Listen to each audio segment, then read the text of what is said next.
देश में मुगलों के खिलाफ प्रोपगंडा अभियान चरम पर है। ऐसे में ज़रूरी है हम जाने मुगलों का हिंदुस्तान कैसा था। तो चलिए शुरू करते हैं। जब मुगलों ने पूरे भारत को एक किया तो इस देश का नाम कोई इस्लामिक नहीं बल्कि हिंदुस्तान रखा। हालांकि इस्लामिक नाम भी रख सकते थे, कौन विरोध करता। जिनको इलाहाबाद और फैजाबाद चुभता है वो समझ लें कि मुगलों के ही दौर में रामपुर बना, और तब तक भी बना जब रामपुर एक मजबूत मुस्लिम रियासत थी। नाम बदला जा सकता था, कौन विरोध करता। मगर मुस्लिम नवाबों ने भी रामपुर का नाम नहीं बदला तो सीतापुर भी बना रहा, जो कि वो भी मुस्लिम रियासत थी। अयोध्या तो बसी ही मुगलों के दौर में। रामचरितमानस भी मुगलिया काल में ही लिखी गई। मथुरा वृंदावन तो बसी ही मुगलों के दौर में। बनने से रोक सकते थे, कौन विरोध करता। आज के माहौल में मुगलों को सोचता हूँ, मुस्लिम हुक्मरानों को सोचता हूँ तो लगता है कि उन्होंने बेवकूफ़ी की।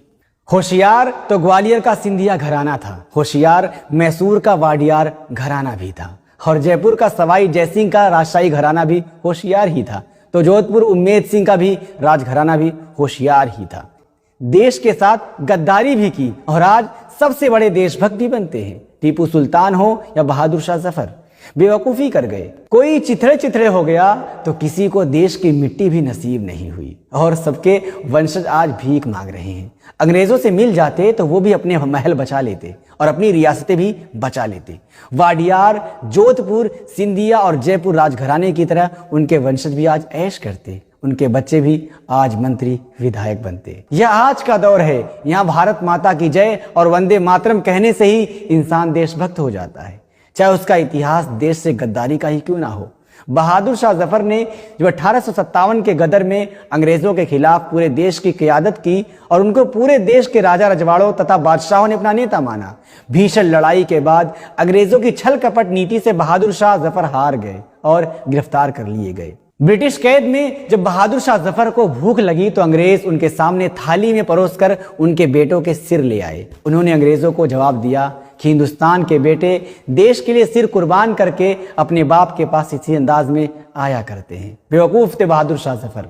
आज उनकी पुश्तें भीख मांग रही हैं। अपनी इस हिंदुस्तान की जमीन में दफन होने की उनकी ख्वाहिश भी पूरी ना हो सकी और कैद में ही वो रंगून और अब बर्मा की मिट्टी में दफन हो गए।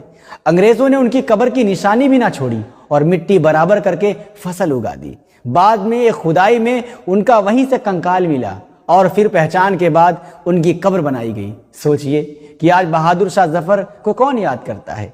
क्या मिला उनको देश के लिए अपने खानदान की कुर्बानी से। ऐसा इतिहास और देश के लिए बलिदान किसी संघी का होता तो अब तक सैकड़ों शहरों और रेलवे स्टेशनों का नाम उनके नाम पर हो गया होता। क्या इनके नाम पर हुआ कुछ?